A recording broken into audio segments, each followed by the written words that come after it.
So, welcome to the DMM Cast, the Monday night edition, the 420 edition, if you will. For the week of 420. For the week of 420. As always, with me, I have Tim, sitting in the top left there. I have Jose down at the bottom. On base. Yeah, on base. And as always, we're just gonna come at you with some interesting stuff we want to talk about, video game related nonsense. We just kind of go with the flow and hope y'all enjoy it. So I thought we'd start off talking about some of the things we've been playing over the weekend, and I've been playing a lot of GTA Online. And I gotta say, I'm having a significant amount of fun with it. I've got some tales of hijinks, some tales of hilarity coming out of the GTA Online universe. You know. But what about intrigue? But suspense. intrigue, and suspense, not so much. There hasn't Are you sure? The story told us earlier sounded very. Well, I mean, maybe for him, that was just hilarity. For me, yeah, I've been just kind of grinding characters, and as anybody who's played GTA Online will know, that stats are very important to the game. So I had to grind my strength up, and I read online that the fastest way to do this was to literally run around the pier in the game, basically the amusement park of Los Santos, and punch every human being that you came across in the face. I proceeded to do this for the next 45 minutes until my strength was at its maximum. When you say level up, is there like you have to kill a certain, like, is it like standard leveling up, or are you punching people because that directly adds to your strength? You're punching people because it directly adds to your strength, and you have to do it approximately 1,000 times or so to get to max strength. So I was doing this for 45 minutes at this one point, and finishing it up, and just reached my maximum strength level when I got a text message on my phone that a very good friend of mine just had a $5,000 bounty placed on his head. I immediately proceeded to load into his game and just drove up all nonchalantly and waved at him in the car and just kind of looked at him and pulled out Newsy, proceeded to shoot him in the face. Now, this best friend of yours, did he have any inkling that you were even like coming, or did you say like, "Hey, let's do something"? No. I just show up and I just showed up. The game will notify you if a friend joins your game, but it's just like a brief text message, and he was in a pretty full server, so there was plenty of missions popping up on the left side. So if it notified him, that wasn't going to be on the display for very long. And you can see me on the map and everything. It displays friends, but he may not necessarily have thought I was just going to shoot him in the face. And yeah, so I proceeded to shoot him in the face and collect the bounty, and then immediately logged out of the server and continued on my way. It was an interesting turn of events, and I've got to say, I'm really enjoying that game a lot. Like, I knew I was going to be in, but I wasn't sure how in I was going to be. I'm pretty in. How did you even get within like 10 feet of him without him blowing you up, like, indiscriminately? I'm assuming everyone is on edge, everyone's on their toes whenever there's a game. There's actually a pretty good system in play to prevent that kind of thing. So Rockstar implemented this thing called mental state, and so basically you can't just go around killing civilians and stuff. Otherwise, you enter. It's kind of like flagging for PvP in PvE. You know what I mean? Like, if you run around killing civilians over and over again, it immediately flags you to be able to be killed by other players. You don't immediately start off that way when you join the server. If you kill other players, or if you kill like a bunch of civilians or something like that, then you get tagged for that thing. And so basically, like, the other side of the coin is, so like, players can show up and kill anybody who they want to. Like that, it doesn't matter. You can't kill somebody over and over again. There's like a brief time where you won't be able to kill that person after you kill them once. But you'll be able to just like run up, cap somebody, and then steal all his money or his car or something along those lines, and like make it yours. Now that player can respond by putting a bounty on on your head, and that bounty can be for as much money as they think you're worth. So like, say you steal like a really expensive car from somebody, and it's in that player's best interest to get that car back, they could put like, a few $100,000 bounty on your head. 5,000 was nothing. I just felt like killing Corbin. Like, that's really the bottom line. Dude, that's awesome. Yeah, dude. I mean, it's great. Like, there's a few instances here and there where I run into problems with the servers, and I'll get like kicked from a game that I'm in with other people on. But it's all they have to do is just exit the game, and then we just kind of start over again. But I mean, honestly, for a game that was expected to sell that many copies and did sell that many copies, it's performing pretty damn well on PC. The online's a lot of fun, a lot of fun. But that's my story. Well, I played a little Dota 2 over the weekend, but nothing really new to report there. Just continuing the winning streak. Almost. Have you guys ever heard of the game or the MMO Arcade? Yeah. Yeah. Mm-hmm. That's your Korean MMO thing, isn't it? Yeah. Where you like build cities or whatnot, and people ruined it. Mm-hmm. The hackers ruined it. Russian hackers. Ruined it. Not the hackers. But you know how you're talking about that insanity system with like Grand Theft Auto and all the weird stipulations with it?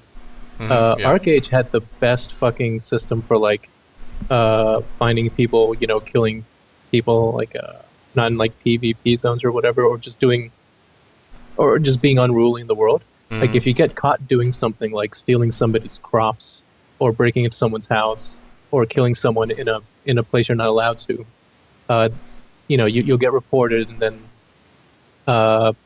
like let's say you killed someone, like there will be bloodstains left on the ground, and someone could see the bloodstains and then like click on it and then add a little note to it saying like, I know who did it, like this is blah blah blah, or you report bloodstains. And then if the person gets like caught or if they die, when they respawn in jail, like or in a courtroom, and then it'll transport really? People from the game that they've either encountered or just a jury of your peers to like sit and judge you on your crime. And depending on like if you're found guilty or not, you'll be sent to jail or let go.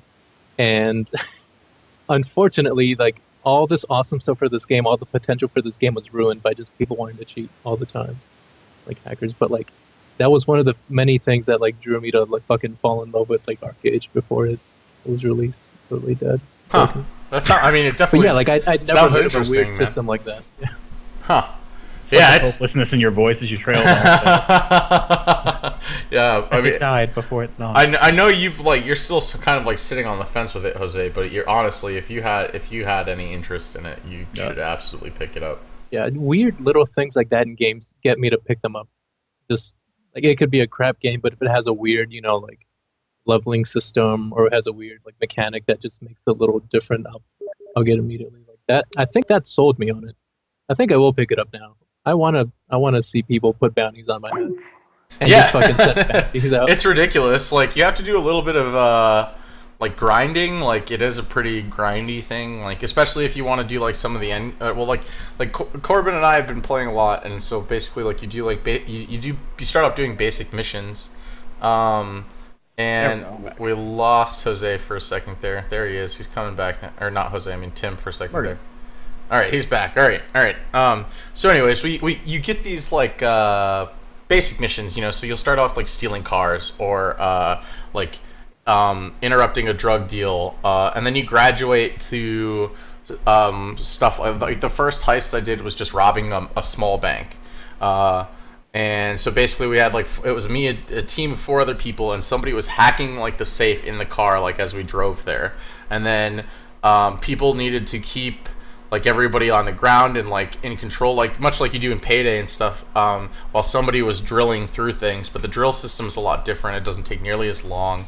And then the cops immediately respond, and you have to make your getaway. And so basically, at the end of this heist, what you have to do is you have to drive through the highway, and there's roadblocks, and you and your team have to manage to get through these roadblocks. Like kill like wave after wave of police officers in doing so, or try to speed through them as fast as possible. And then we had to meet a helicopter in the middle of a highway with a giant electromagnet like attached to the bottom of it, and that electromagnet like sucked us up in the car, and that like finished the mission. So like that was really awesome.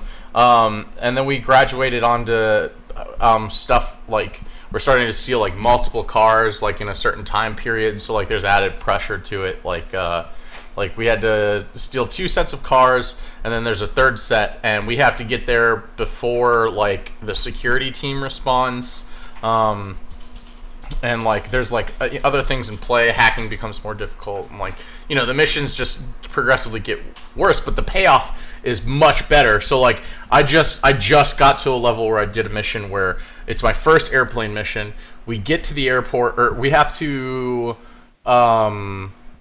stop like this security force, and then like some sort of like cartel interrupt both of them by like just killing them all, and then go to the airport to intercept a massive jet full of drugs.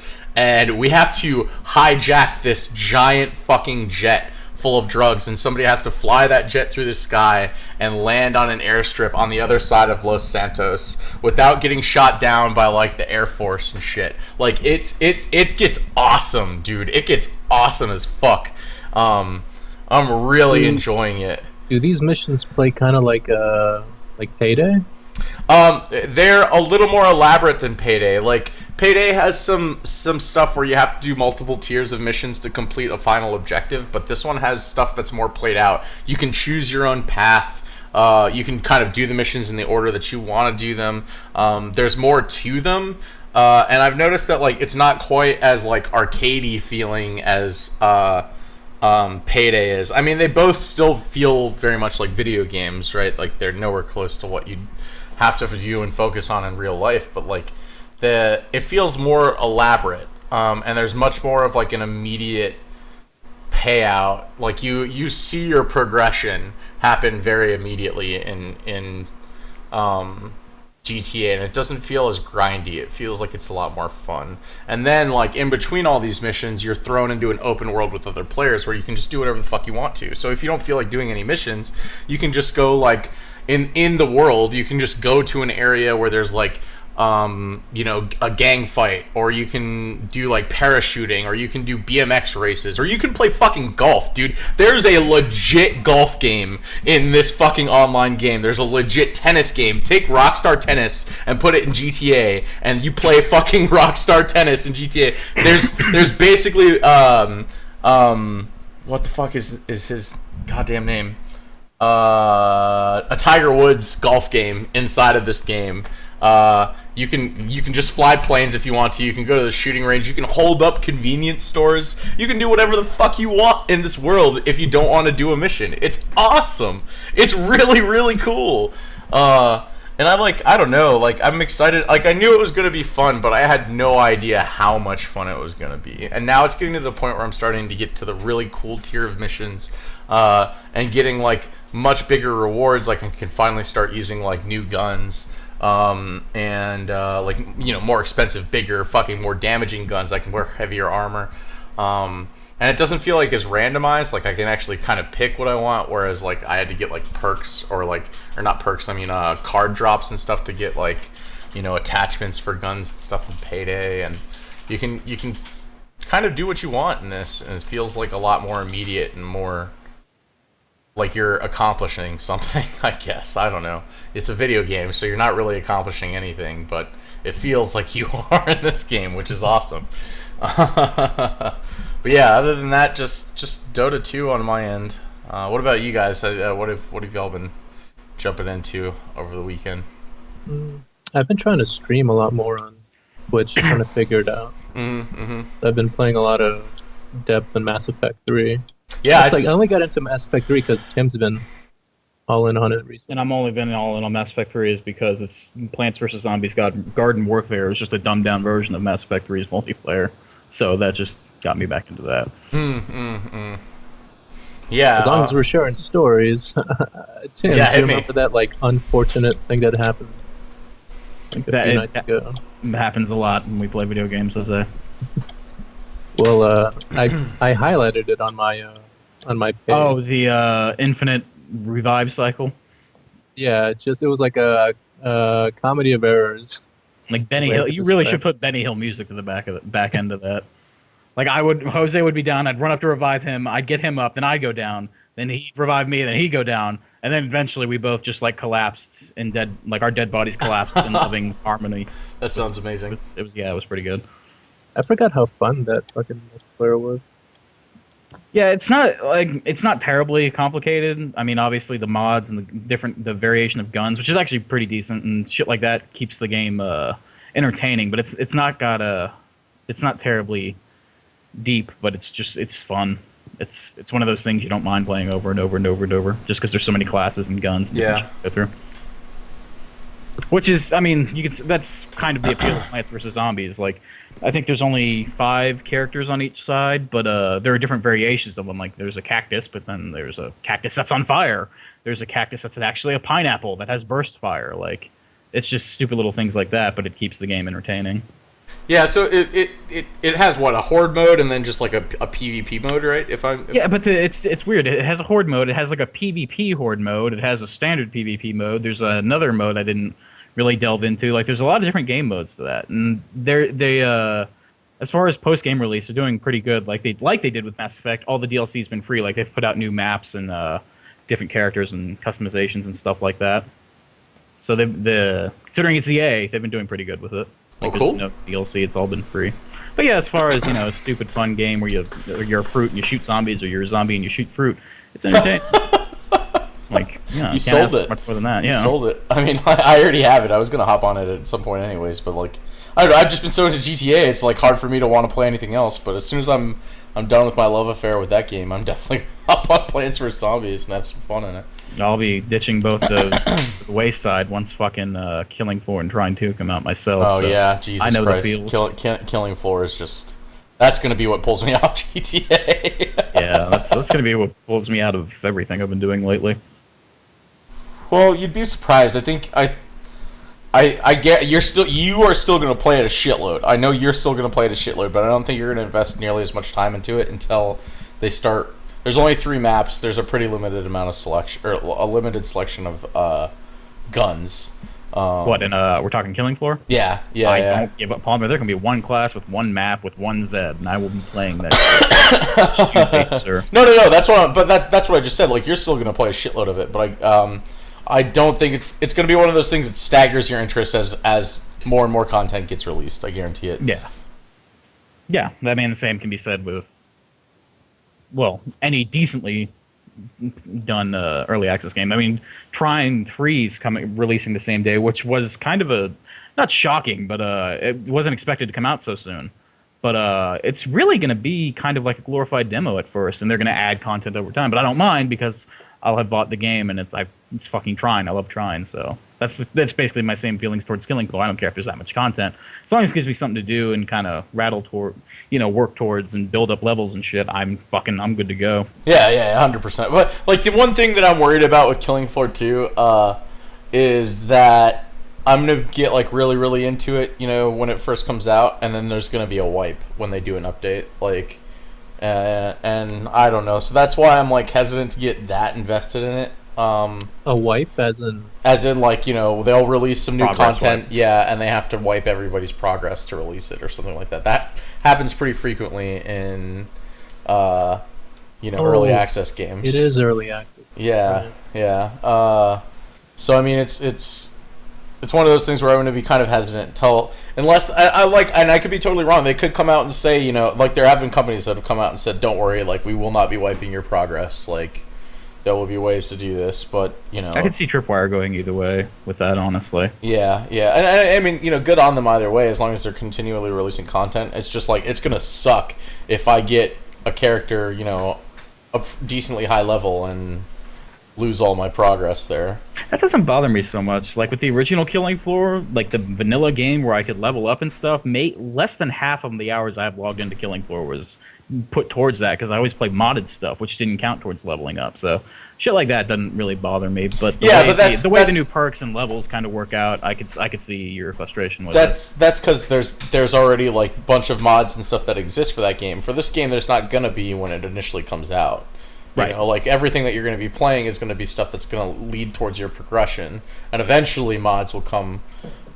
But like, that's the thing that I'm saying. It's just like, all right, well, if there's not any mods, if there's not going to be some way to enjoy the game without having to worry about losing everything that I've done, then it's going to be kind of one of those things where, I'll definitely play it. I guarantee you I'm going to put at least fucking 20 hours into it. What when about it the first comes out, but- satisfaction of knowing you're helping create the perfect game? That's for you. I already trust Tripwire to do it right, though. Like, that's the thing. They don't need my help to do that. They just need money, which is why it's happening. Honestly, it just doesn't. Just like I said, it just doesn't bother me so much. Just because, like I said, half of the fucking hours put into Killing Floor progressed to nothing, even though it was with mods and whatnot. But I don't know. I don't care. Honestly, I've been watching a lot of videos on the game and developer commentary and stuff, and the leveling system's going to be much easier than it was in the first game. So Absolutely. I mean, you can see that right off the bat. Like, I Yeah. was, I think I hit like level 9, 10 in the 5 hours or so that I played it, and I think there's a maximum of 50. 25 or 30 is what I remember. It could be 50 No. though. Well, maybe it is 25. I think they said eventually they're aiming for 50, if I remember right. Like, maybe it's not fully there yet, but I think they were aiming for 50, if I remember correctly, from some interview that I watched with one of the developers. I could be wrong though, so don't hold me to that. It could be less. But yeah, I was already 9 or 10 or something. I actually have to log in real quick and check, but yeah, it's very easy progression compared to. Like, granted, I was starting to hit that point where it was a brick wall, and starting to get to the point where it was taking me a long time to level. But the first 10 levels or so are cakewalk. As long as you kill a shitload of them every game, you're fine. Does it also do the thing where if you get like assault rifle kills, that also counts for like other classes, or is it all specific to the one class you're currently playing? You only get XP for that. It's a lot different. Yeah, you only get XP for the class that you're playing. And you can respec your like perks and whatnot in between Yeah. games and stuff. So Yeah. it's a lot more complex. It's not so much like, get 10 headshot kills and kill this many Zeds and you unlock this level and you can do this. It's more like, well, you can either No, this it's still very much that way. yeah, but I'm Like, saying the reward isn't so much set in stone. You can choose different things for right, however you want right, to play. yeah. So yeah, you can change that on the fly between rounds. So I mean, it's not like anything set in stone, but yeah, it's pretty easy to level until you hit a point, and then it becomes a slog. But honestly, like, the game's so much damn fun, it doesn't really matter. It's one of those things. It's like Diablo for me. Like, I just can sit there and mindlessly kill things for hours on end. I'm happy, you know. But yeah, I'm super excited about that next week. That's gonna be awesome. Tomorrow, actually. Oh yeah, you're right. Oh man, That and Trine and it's not going to be like a midnight thing. It'll be at 3, right? 2 or 1 our time. 1, okay. Yeah, 10 a.m. Volvo time or West Coast time. You only Speaking of, download 3 gigs of the game and then stream download. I don't as think you I'll play be the doing game. that anytime soon again. I just don't see that happening. New stuff coming out. Aside from Killing Floor and Trine on Tuesday, Thursday sees the release of Crypto the Necrodancer, which has been in early access for almost a year. I think July is when it went up on Steam. Fun little roguelike game, musically driven. It's fun, but it's not something like whenever I play it, I can't play it for more than like 20 minutes or half an hour. It's just one of those games. But it's definitely worth looking into, especially if you like roguelikes and you like decent electronic music, because that game is fucking chock full of it. And you can actually incorporate your own music into said game. Kind of like, what the fuck was the name? Audio Surf or thing. Yeah. Nice. Mm-hmm. But yeah, fun little roguelike. It's kind of on the tail end of the roguelike fucking nonsense that we've been dealing with for a couple of years, but it's a decent title, so That's not going anywhere. yeah. There's but I mean, so as many far as more quality- roguelikes coming out. as far as quality ones. Nah, dude, like think about like how many are coming out. Like there's we talked about one of them on like the cast a while back. It was like one of the. It had like a really interesting art style. One of them was on Vita. I know that much. Yeah, but you have to keep in mind for every decent roguelike that comes out, there's 10 that are kind of shit. Right, That right, half right. of them don't even end up in early access just because they don't get the fucking green light votes for them. Right. There was another one though. Like it was like a third-person roguelike. It was like very like polygonal art style. Do you remember what it was, Jose? You seemed pretty impressed with it too. I remember you and I were talking about it pretty in depth for a little bit. Is that the one that kind of looks like Doom?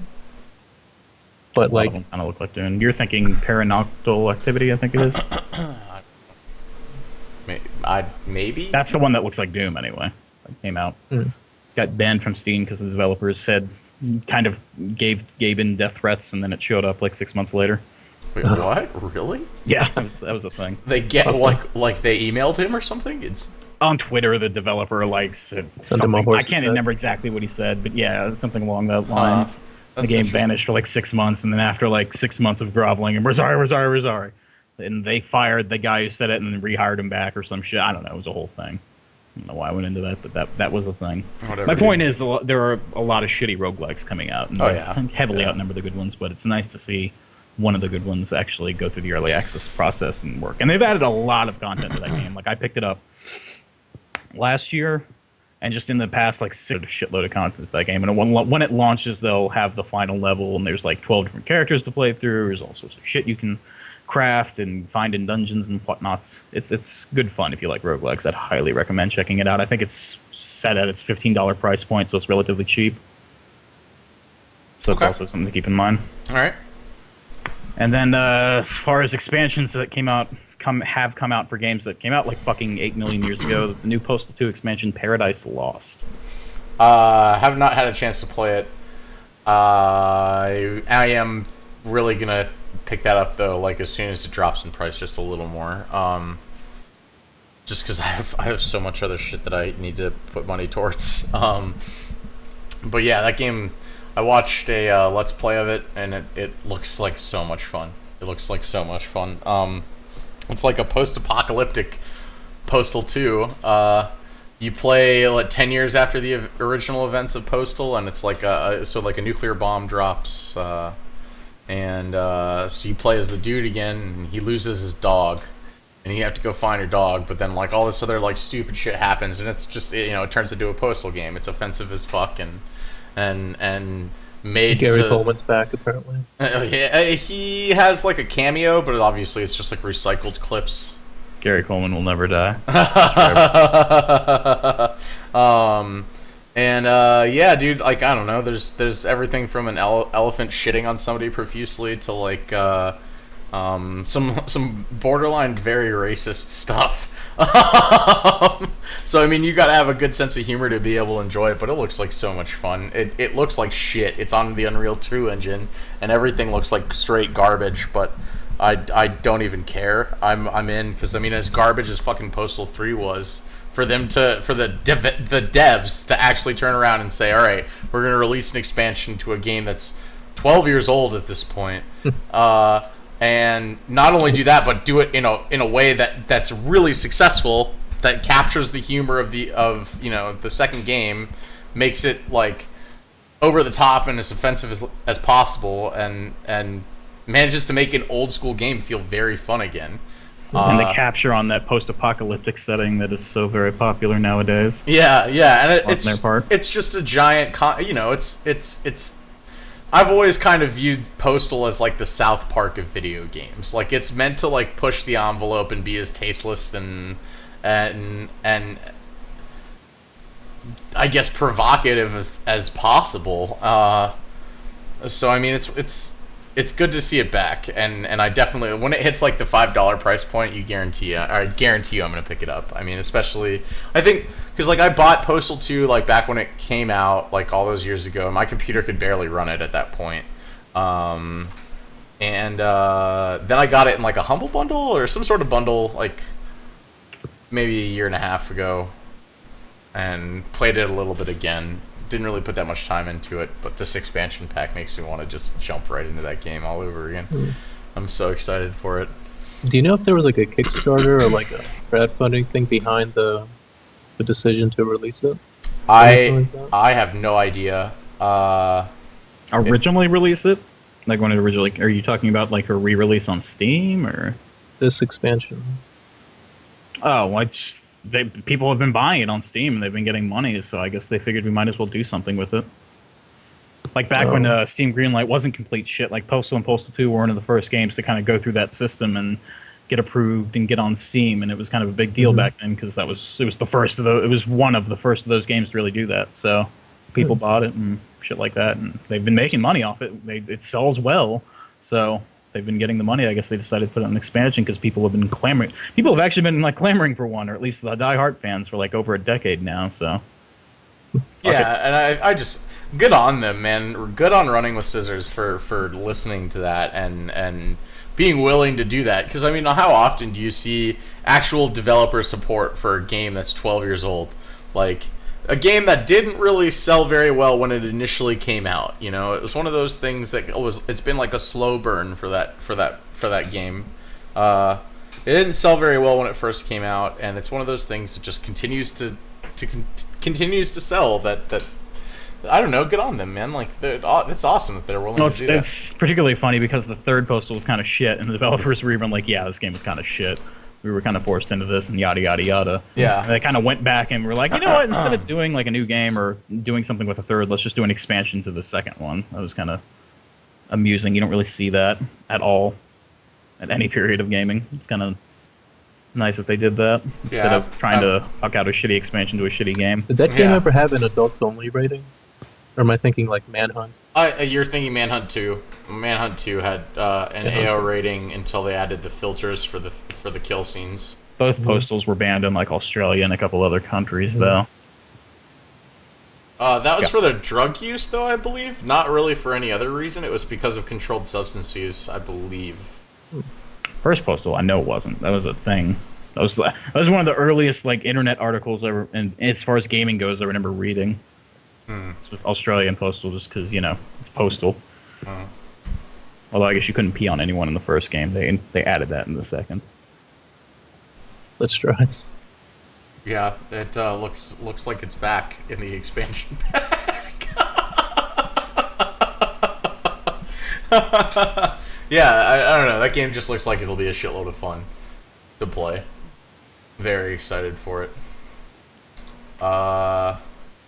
So let's continue talking about you know, mods and stupid stuff for video games. So Dota 2 got a third person mod released for it. I don't really know what to make of it. So it's just a video of somebody playing sniper in third person perspective and just shooting a bunch of other Dota heroes. I'd like to say it looks like Smite, but it really doesn't. It looks like an arcade shooter, really, more than anything else. It's like Quake meets Dota 2. Yeah, like a shitty dungeon defender. Yeah, pretty I much. can see that. Smite on very low settings. Yeah, pretty much. And so obviously this is a really early gameplay test. The guy who was creating it is planning on having like a fully featured third person game. He's from what I understand, he seems to be debating whether or not he's going to implement like the actual characters or if he's just going to use assets to continue making something kind of unique.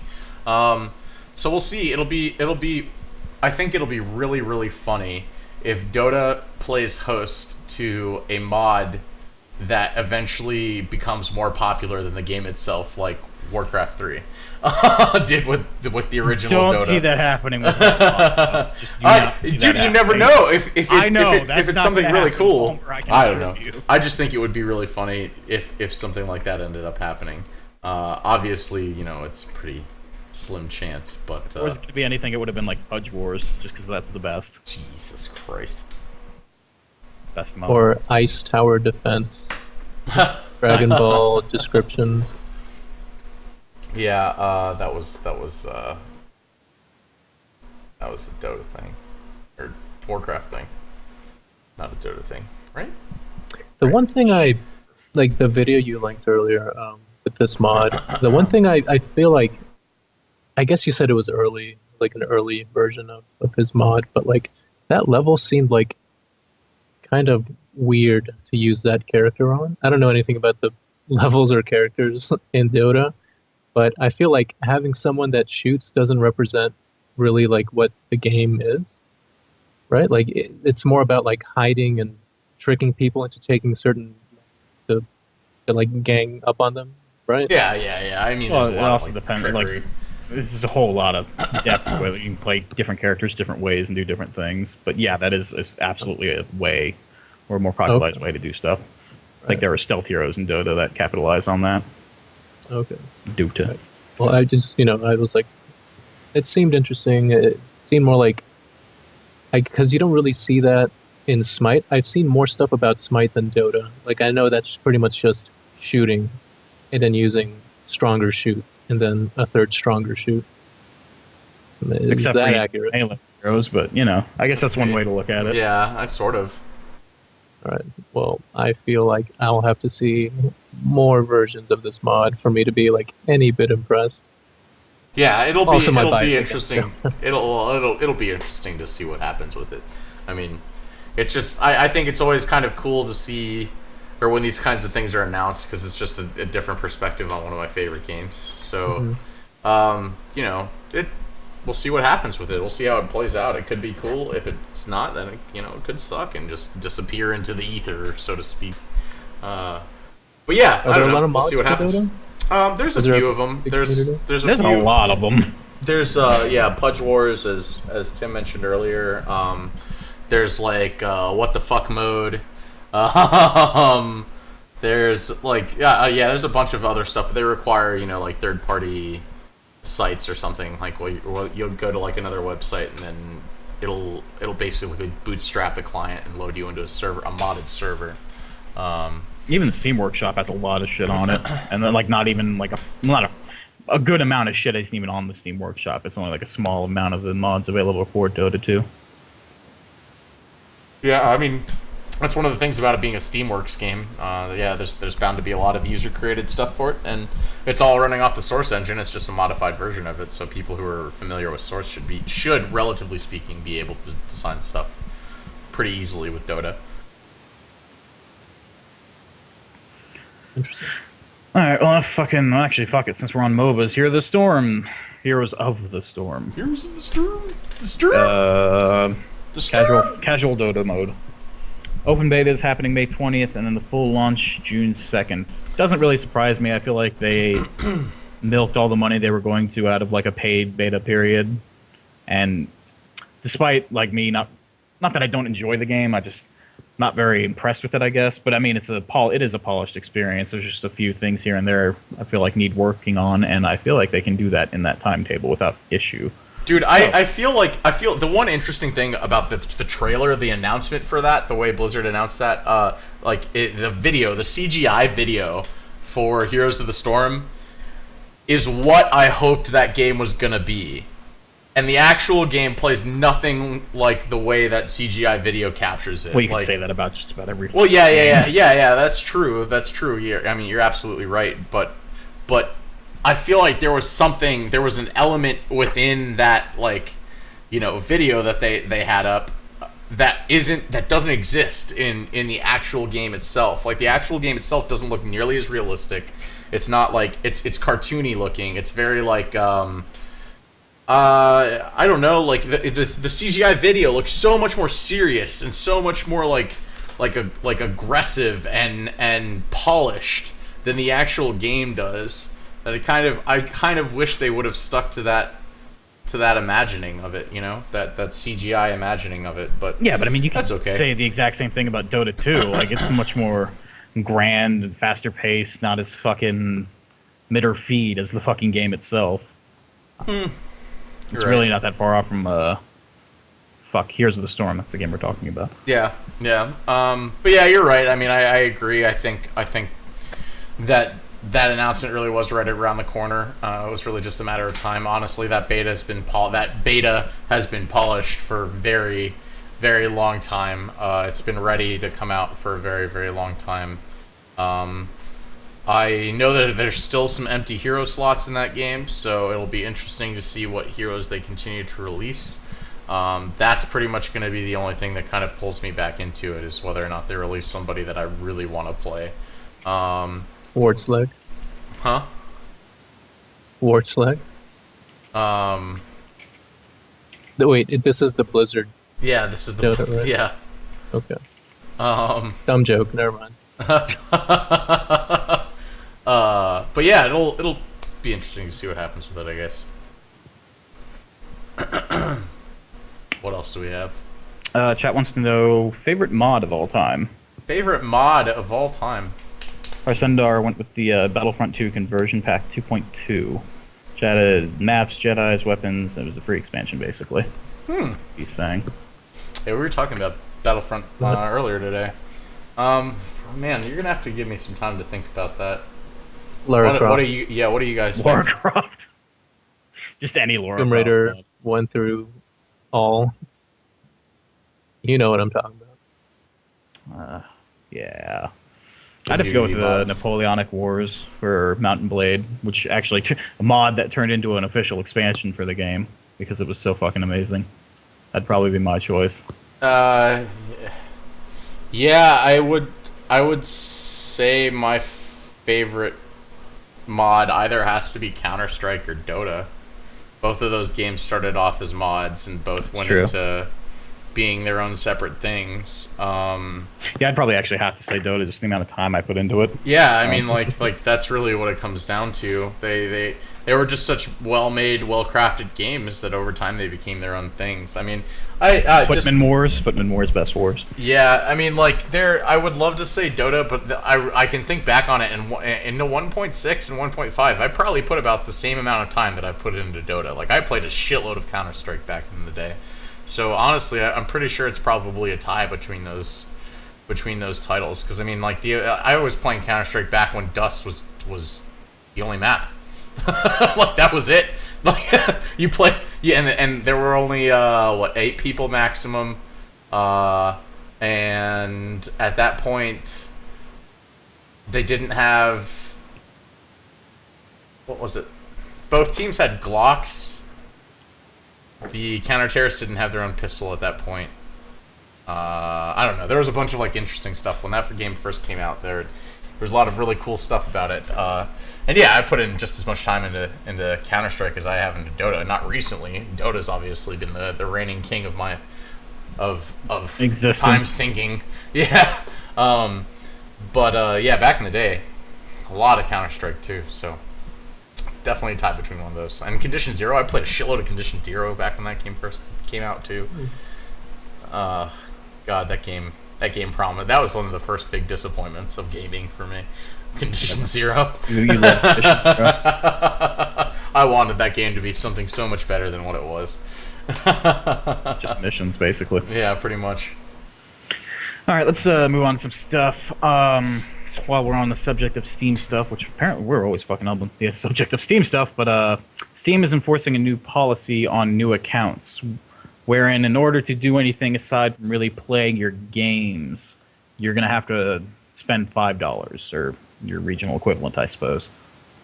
Don't mind this terribly much. This doesn't affect anyone, really, that's had an account for however long. I can see it being a problem for like people getting onto Steam via like retail keys or even like, you know, Green Man Gaming, Gamersgate, something like that. But it's a $5 thing, and this, I really think this will cut down on the number of trade bots that just were a fucking nuisance for a while. So, like, I know it limits the amount of features, but it doesn't prevent you from using Steam, right? No, not like, at all. Like, if you purchase like a, you know, or if you get a key that happens to be a Steam key from some third-party retailer and create an account, you can still play the game. Absolutely. Okay, all right. You just can't use all the features. It's more green light reviews, workshop stuff. Friend invites is the big thing. Trading, yeah, and friend invites is the big thing because Like I still have a decent amount of shit in my inventory, but there was a time where like my total Steam inventory was worth a couple $100, and not a day would go by where I'd get a fucking level 0 bot trying to add me to trade me some bullshit. So it's, Yeah, that I think happens I'll to really me cut down on that. pretty frequently these days. I haven't dealt with it in a while, but I don't. My Steam inventory is nowhere near the grandiose thing it once was. I get about two a week or so. I only started getting those recently, like after I started playing Depth. This is a new thing to me. They just want your depth cards. That's all that's about. I think it's because of all the cool stuff you keep giving me. Yeah, maybe. Like you'll give me crap to hold on for, then you'll forget about it. And now I just remind you. Yeah, I do that sometimes. I'm keeping it. I'd expect nothing less, Jose. The trial period is gone, Tim. Yeah. Jose is now using your items I had as 2 his weeks assets. to claim my. It's like lost and found. I had like 2 weeks exactly. to claim my items, and now they're just gone. It's like a title loan. You might as well just say goodbye to your car. Doesn't even have the common courtesy to like break my legs. Just Nope. takes everything. just steals everything around you. All right, what else we got? We got The Forest, a game we're all familiar with. We've all played together. Upgraded to the Unity 5 engine and a shitload of bug fixes, which is which almost pleases me as much as upgrading to the Unity 5, just because that game was a bit Does it look notably better? Yeah, I've seen some comparison screenshots. It definitely, at least when you're going from ultra to ultra, you can definitely tell a difference. Okay, all right. So those were the comparisons I was looking in between, because that's what we all run it at. Right. But yeah, I don't see it being a game I would ever sink like hundreds of hours into. But it's definitely one of those things. It's fun to get a few people together and pop on from time to time, build your little Jamestown settlement while like nude people try to eat you and murder you. In that order. That is pretty much what that game is all about. I'm saving all of my excitement for that new one. You've just landed on Plymouth Rock, and you're just laying stakes into the ground while trying to survive the naked people onslaught. Do you remember last time we played? We were out exploring the island, and Tim was back at the beach. We were spelunking. And Tim was just 3 hours. Exactly what you were doing. Oh yeah, that was. We need to hop back on that game. I cave while I built our home. Yeah, that's exactly what happened. We died in a cave. So what else is what is in the list of bug fixes? Do they finally make like tree animations a thing yet? Is there? Can I yell timber? I haven't read through it because it's a fucking novella. Is it? Just little things like little graphics things that were always bugging me, like clipping and stuff. Apparently, has been not. I don't know if fixed is the word, but it's much improved. Just nothing game breaking that was ever really there. Just little things and a lot of them. Gotcha. I never saw water in that game. What are you talking about? When we were spelunking, we were like going through a river. No, I remember that. He couldn't see water. Like he would just walk on the ocean floor. It was very weird. That's interesting. Maybe you didn't pay for water, Jose. Yeah, I pay to win water. Pay to win water. Speaking of pay to win, Hearthstone. I'm caught up on that as far as the fucking what the fuck is the name of it? Blackrock Spire? No, that's the latest wing. The new Nax. What the fuck is it called, Palmer? How do you not know this? What? What is the new expansion of Hearthstone called? Blackrock Mountain? There you go. That. Yeah. I didn't look into the cards like you did. I didn't really give a shit, but I do like the idea of building a dragon deck. And as I was like progressing through the past week and a half, I've been never fucking mind. Basically, I'm all cut up, and now I know what the cards are, and I'm liking the idea of running a dragon deck. Is the point I'm getting at? Dude, you got that paladin card this week, man. Dragon, your next dragon costs what, 3 mana less? Yeah, that was annoying. What the fuck? I don't know if when the bot I was playing with, he played 2 back to back, and I don't know if that stacks in between turns or not. I don't imagine it would, but there's nothing on the card that says it doesn't. So I'm kind of curious. Oh, you mean like if he played 2 in 1 turn? Yeah, he played 2 in 1 turn, but I'm saying if he played 1 in 1 turn and then the next turn rolls around. No, it only happens like so that if you played one turn and then the next turn came around and you played that dragon again, then that dragon would have been just 3 less. So it doesn't stack. I don't know what happens if you play 2 in 1 turn. That would be interesting to see. Wow. Well, no, honestly, to play 2 in 1 turn, you'd have to have 10 mana anyways. Yeah. I don't know. That could be interesting. That's just like the only relevant. I mean, there's plenty of other good dragon cards that are neutrals and stuff, but like that one card makes paladins have a significant advantage with dragon decks. I think, at least personally. Yeah, I could definitely see that, but there's. I don't know. Like I said, I don't even know all the cards, so I'm kind of waiting for the next 2 weeks to run through all that shit and then see which way I want to go. Cause yeah. Like Hearthstone is the side I think. Like I'll be curious to look at the deck list on that site and see all that.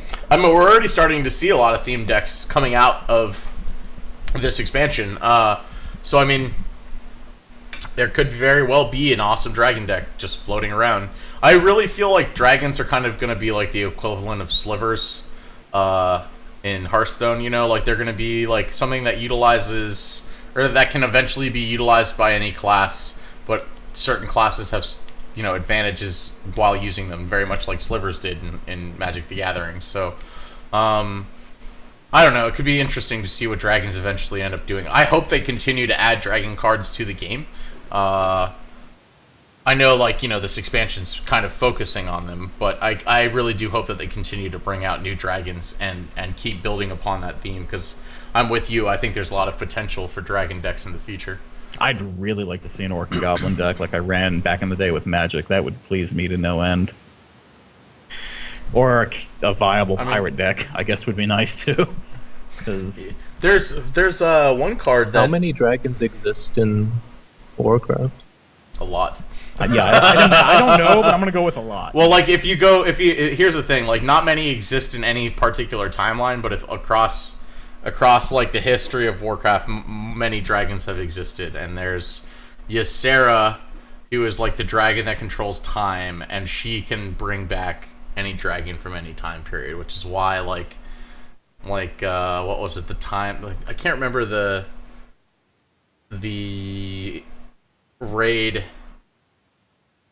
in fucking World of Warcraft, where you had to take, it was like some time dungeon, I can't remember the exact name of it, but like you went back and like fought like different heroes in time in the Warcraft universe, but like anyways, that's the reason that these dragons can exist all in one line, because they can be summoned from any time within the Warcraft universe by one particular dragon. So anyways, Blackrock Sapphire is what like hosts all of these dragons, are hosted at most of them at some point in time. It all makes sense now. Yeah. So I mean, it's interesting. It's. I really, like I said, I hope they continue to support the whole dragon idea. I would very much like to see them do something like, some sort of synergy with maybe like some other type of like a whelp or something like. I don't know. There could be a bunch of different possibilities if they continue to explore like a dragon theme. I think dragon decks could be really fucking cool. I just want them to be, Palmer. I just want them to be. All right. Probably the thing we'll close on Star Wars Battlefield. I see what you did there. Yeah. I'm going to be honest. I knew this was going to just be fucking disappointing, so none of this really surprises me, but it's a lot of the Reddits were butthurt.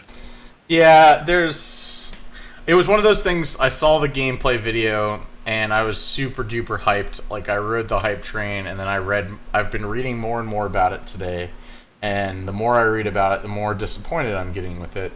Really, the huge blow to me, and you know, Tim's probably about ready to rattle off a list of like multiple reasons why this game is disappointing, and I'm going to agree with every one of them, but the ultimate blow to me was the AT-ATs being on rails. That's what? Dumb. It's just what? Dumb. And they cite like the devs in a Reddit thread straight up said that people won't know how to have fun with them. just because they said unless you pay $30 for all these tokens. Yeah, they said that the reason they were doing that is just because you have the freedom to do something doesn't make it fun. Remember that. That's what he said in the thread. And that makes no sense to me. I have no idea. Now, I feel like they better have a good damn reason as to why that's going to be on rails, because that makes no sense. Like, let one spawn every, I don't know, like only let one be on the map at a time per side, or like on one side, and let it spawn once every 15 minutes after it's destroyed or something. It's something that respawns all the time, and let only one exist on the map, and let players do whatever the fuck they want with it. Like, that's the whole point of these games. It's like, I think the article that I read on Kotaku said that whoever wrote it went to some event where they had a screening of an example of gameplay. And they said that the reason, I'm guessing the reason that you can't control an AT-AT is because the kind of like Battlefield, some things are going to happen during the levels, like a building, that building will collapse. Levolution nonsense? Yeah, so something will happen. So it's going to be like a scripted event? Yeah, so something happens that, your side has to call in an AT-AT or an ATS or something like that, I guess. And it's part of how they designed the level. So it's gonna be like it's a kill streak from Call of Duty. That's all it is. Right. Which is just exactly. I don't get it.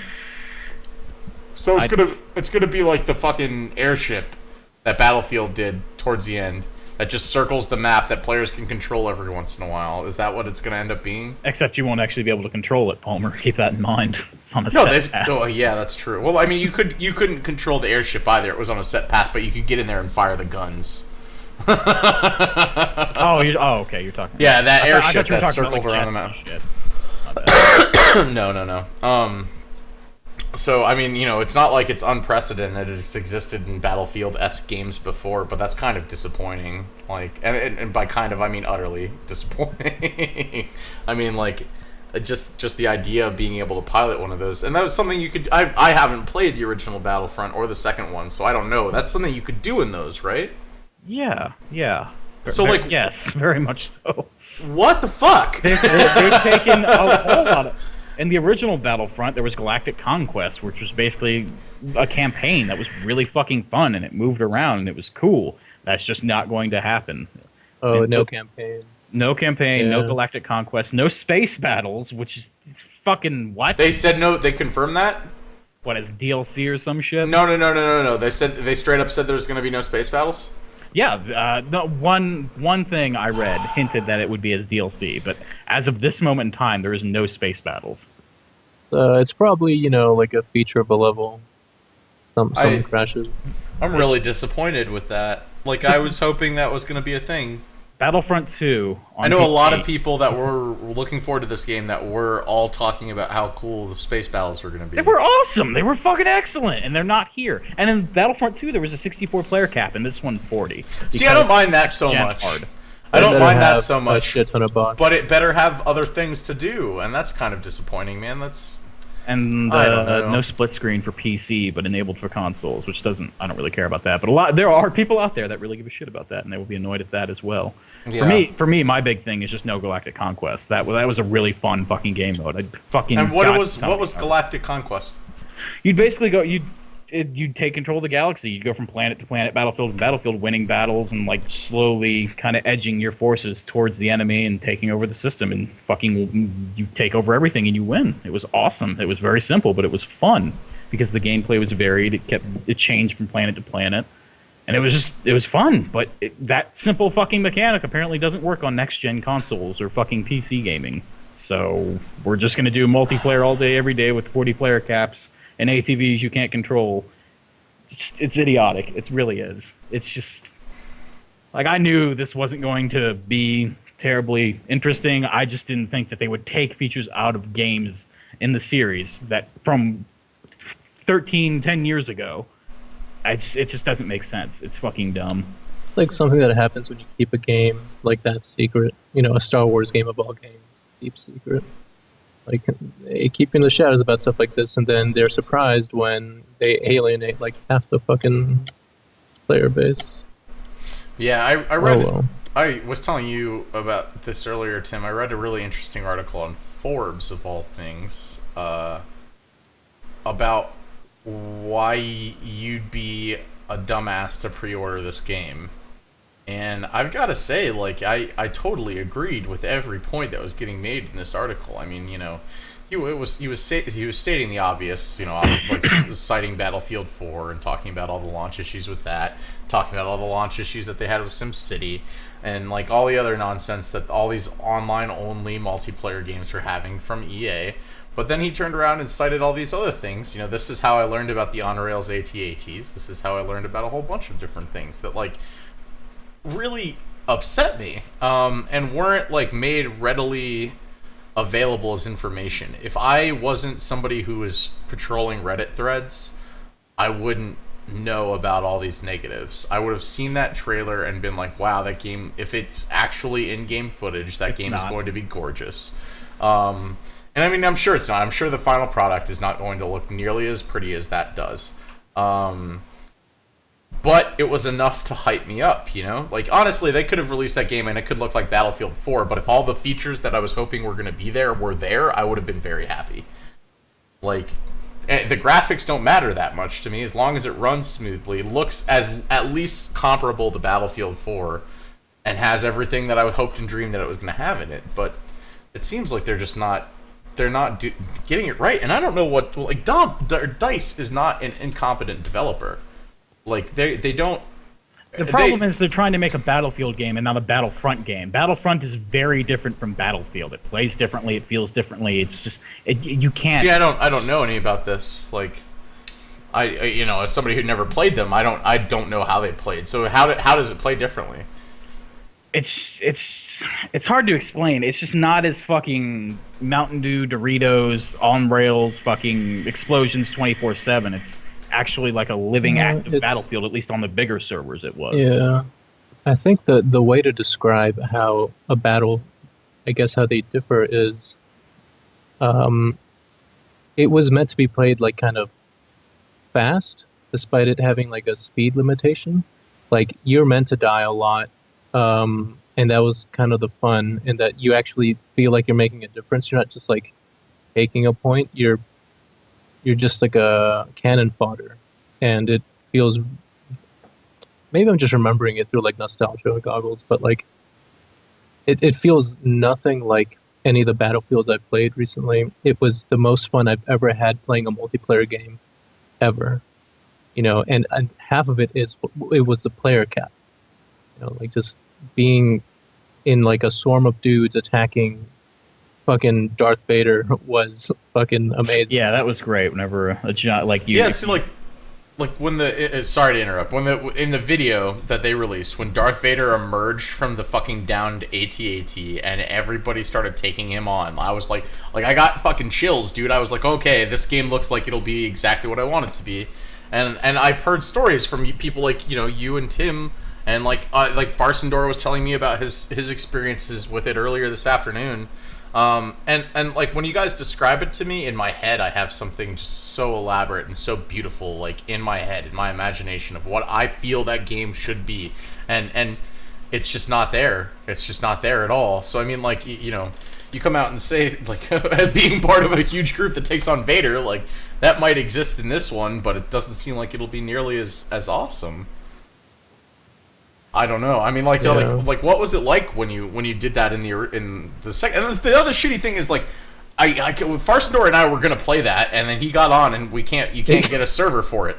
You can, but you've gotta finagle with it a little bit. You gotta use some third party stuff because it used GameSpy. Yeah, I used to use GameSpy servers. That's what he said. It's actually the third party servers are like super popular. It's still a very popular game.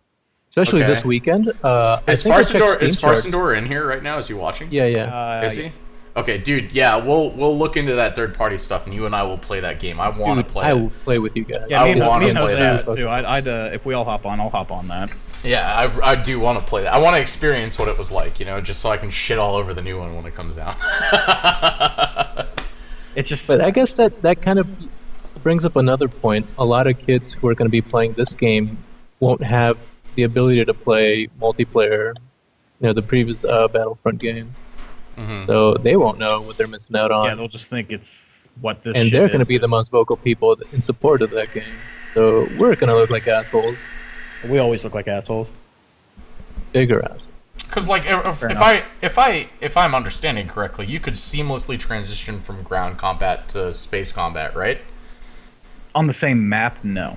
Oh. Well, actually, yeah. What am I saying? Of course you could. Inside, like you would fight inside the space stations, or you could hop the ship. You'd fucking make a mad run for the enemy space station. You'd get in there. You'd land. You'd pop out of your ship, and you'd start running and gunning. It was. But were there dogfights and stuff? Oh yeah, absolutely. Mm-hmm. So this was all happening on the same server. Correct. Yes. See, that Also, sounds amazing. I just remembered my favorite mod. It was the Star Wars mod to Counter-Strike. A mod of a mod. A mod of a mod. A mod of a mod of a mod. Fair enough. I had to go deeper. Modception. Yeah, Farsendor was reminding me. You could go into enemy ships and like disable their You could disable their shields and then have your ships like pelt the shit out of their engines or weapons or whatever the fuck. Dude, that sounds awesome. Yeah, it's a fucking fun game, and this new one is not going to be that. It's going to be fucking shit. I don't want to say that's stupid. I don't want to say it's going to be shit. In comparison, it's not going to be a Battlefront game. That's my major fucking gripe. It's just not going to be a Battlefront. It's going to be a Star Wars Battlefield game. Yes. Which in concept sounds all right, but just don't call it Battlefront. Call it Star Wars Battlefield. Call it something else. They're just capitalizing on the name at this point. It's just glad there was never a good Star Trek game. I won't feel this bad when they. I thought Star Trek Online was supposed to be pretty. Yeah, good. Star Trek Online is pretty big. There's been a couple. There's been a couple, Jose. You anti-Trekkie guy. I don't even particularly like Star Wars. Honestly, I just really liked Battlefront. It was a fun fucking game, but not anymore apparently.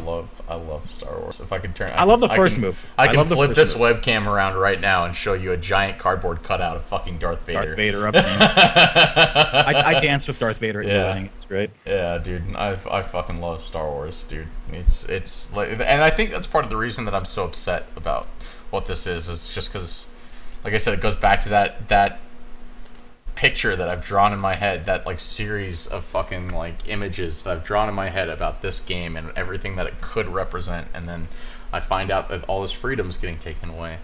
And it's just like, well, what do you guys try? Why? What makes this next gen exactly? Like, I thought the next generation of stuff was supposed to give us more features, not take them away, not sacrifice old games, right? Not sacrifice features for graphics. Like, fuck the graphics. Honestly, just make it look as good as Battlefield and make a Battlefront game, and that's all you need to do. And put Omar in it. You have to put Omar in it. Like honestly, graphically, there's not much of a difference between Battlefield Hardline and Battlefield 4, but Battlefield Hardline still sold like fucking crazy, and it still is selling like fucking crazy, apparently. It's because it's a Battlefield game. That's why this Star Wars game is going to succeed, just because it's a Star Wars Battlefront game. And no, it's gonna succeed because it's something fresh, quote in quotes, like that is gonna take people out of the modern warfare fucking stint that we've been in for the last 2 generations of gaming, and finally bring it into something more futuristic, and it's going to be the first experience for people like that. And like, because so many, I guarantee you there haven't been a lot of people that have played, what the fuck is it, Planet Side and stuff like that, like the true like fully featured multiplayer MMOs. Like, so I don't know. PlanetSide, actually, now that I think about it, PlanetSide and Battlefront, they're definitely of the same ilk, I would say. Yeah, that's what I expected, from Battlefront. I expected something to be at least as fully featured as PlanetSide, except with space combat, which PlanetSide didn't have, but it had the massive ground battles.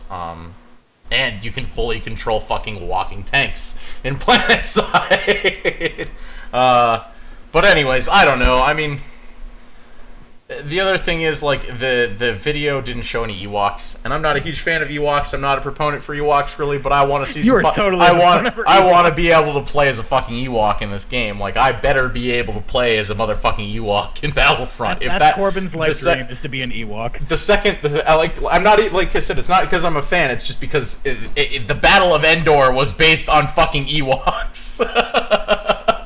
Slank Ewoks in the first couple Battlefront games. Yeah, are man, stupid I wanna hear them cry when I shoot them full of lasers, and I wanna be one and crush fucking AT-AT with a trunk. Like, what the fuck is the problem?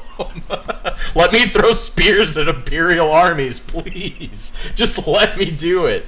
But it doesn't even look like that's gonna be a thing. I didn't see a single fucking Ewok in that entire trailer. The Empire only lost because they used guerrilla warfare tactics. Yeah, dude. Fucking the Ewoks are terrorists. The Ewoks are ISIS, dude.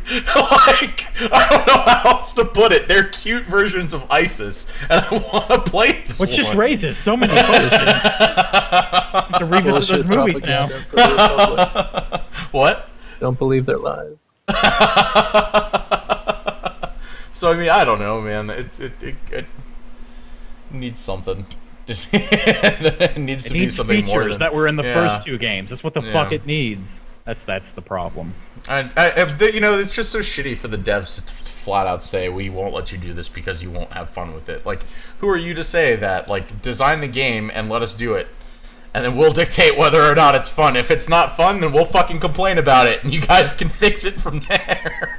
I guarantee you, if there's nothing, if the gaming community is something, it's focal. Like, that's I don't understand. It doesn't make sense.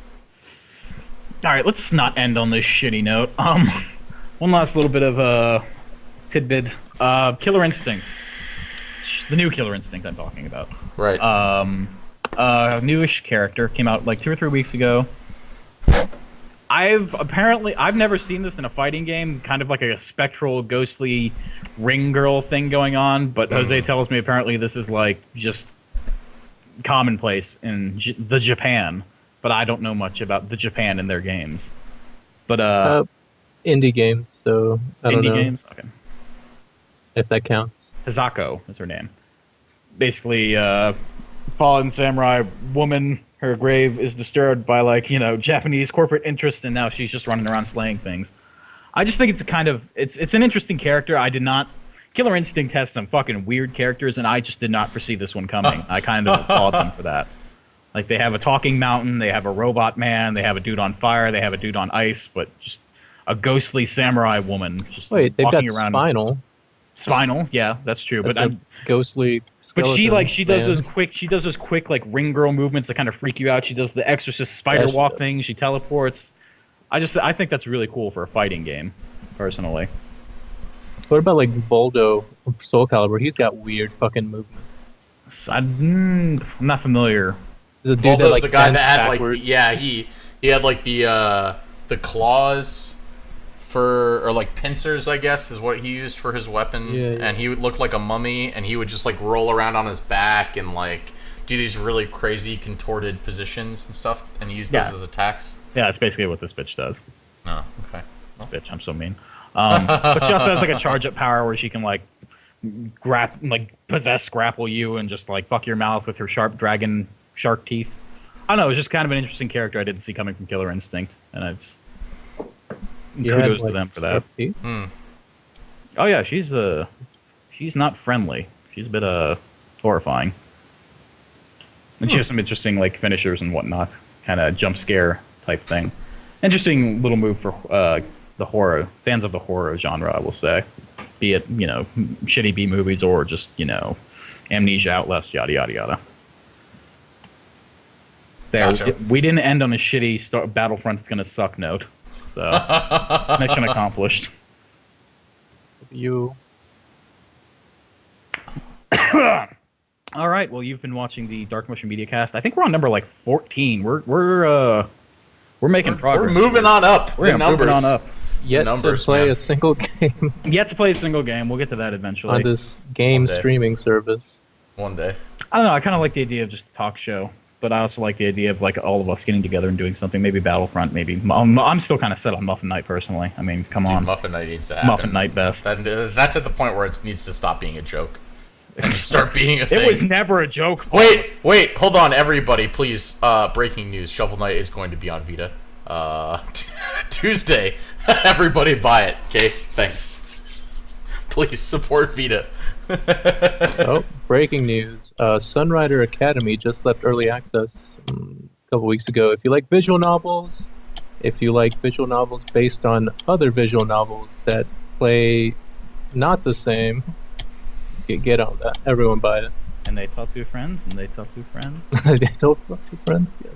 Why is this visual novel? First off, a visual novel in early access. What? But why does this one stand up from the others, Jose?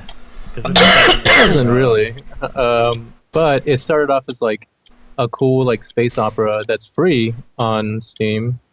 If you don't like know anything about visual novels, you want to like get a taste, do that, and then Sunrider Academy takes those characters and puts them in like a school setting with like but you're like the manager of a club, and you like schedule things, and then you also like pursue the other characters. So, like visual novels based on visual novels based on a dude disguised as a dude playing another dude. That's the game to try. What's I that think it's still on clicking sale. I don't know. I'm hearing that too. Jose? Hmm? I feel like that's Yep. you. Hello? It's gone. It's over. It's gone now. Jesus Christ. You've been watching Western Media Live Cast. Have we really? They have been. Oh I'm my talking to goodness. you. Well, actually, you've been watching. We've all kind of been watching it. haven't we? Yeah, I've been Yeah. watching it. We're all just assholes. You can follow us at our Twitch and Twitter streams. All that information is below each one of us. You can follow us on Twitter at dark_mushroom. This has been the Monday edition. We will be back for the Wednesday edition, which I will forewarn you is going to be nothing but killing floor talk, pretty much. Maybe 5 minutes of trying, and then it's just going to be we might as well just title it the Killing Floor episode. yeah, just DMM Killcast floor. Killcast. Extravaganza 9000. Because that's all we're going to be fucking talking about. Yeah, absolutely, absolutely. Please, God, do a preload of an early access game, please. I will lose my shit if that happens. I will fucking Monitor love you through guys. the window. I will. My new monitor. That'll suck. No, do a preload, like just a good one, not Oh, a a working one? Yes. I can't imagine it being more than Shut 5, up, Tim. 10 Just let me gigs. preload it. I don't want to download it when You have everybody else amazing downloads internet. it. It'll take you like 2 I minutes to don't download. care. Just you're a fool. You're a damn How fool. fast is your Actually, I mean, hard drive? it still says it's in my library. You I need can- more RAM, Palmer. Get your I can- shit together. I can see if I Download can- more RAM. Can I still play this game? Hold on, let's see. Just gonna. I thought I feel like the yeah, it did. All right, never mind. It's going. I'm sad. So, I still have the see you. Evolve beta. we'll see you guys Wednesday. Have a pleasant Tuesday and Monday and whatever the fuck. Take care. Bye-bye. Peace.